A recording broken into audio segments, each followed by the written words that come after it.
মানুষ বড় অভিমানী প্রাণী। সে চায় তার মন খারাপ হলে প্রিয় মানুষটাকে না বললেও সে বুঝে ফেলুক। ফোন করে খানিক ম্লান গলায় হ্যালো বলতেই ওপারের মানুষটা বলুক, তোমার মন খারাপ? তার এলোমেলো চুল, খানিকটা লাল চোখ দেখে বলুক, তোমার ঘুম হয়নি রাতে? দুঃস্বপ্ন দেখেছো? টেনশন করছো কিছু নিয়ে?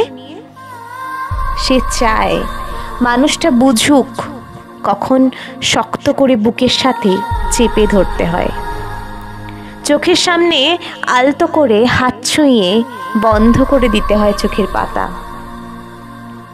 সে চায় মানুষটা বুঝুক কখন হাতের মুঠোয় হাত রাখতে হয়, ফিসফিসিয়ে বলতে হয়, আমি তো আছি, তবে মন খারাপ কেন? সে চায় মাঝরাত্রিরে সে টের পাক পাশের মানুষটা তার মাথার নিচের সরে যাওয়া বালিশটা ঠিক করে দিচ্ছে।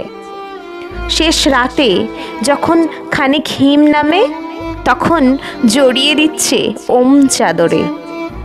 সে চায় তার জন্য মাঝরাত্রিরেও কেউ বাড়ি ফেরার অপেক্ষায় থাকুক, মনে রাখুক তার জন্মদিনের কথা, প্রথম দিনের কথা, স্পর্শ ও অনুভূতির কথা। সে চায় তাকে ছুঁয়ে দেখতে গিয়ে কেউ মিথ্যে মিথ্যি অজুহাত বানাক, কেউ কপাল ছুঁয়ে বলুক, দেখি দেখি তোমার জ্বর নয় তো? অভিমানে দূরে সরে যেতে চাইতেই কেউ বলুক, খানিক ভুল করেছি বলেই দূরে সরে যেতে হবে? তবে এই যে এত ভালোবাসি, তাতে আরও কাছে আসা যায় না? আরও কাছে, অনেক অনেক কাছে। মানুষ বড় অভিমানী প্রাণী। তারা দুজনই কেবল ভাবে এসবই ওই মানুষটা করুক, ওই অন্য মানুষটা, কিন্তু শেষমেশ করা হয় না কারোরই।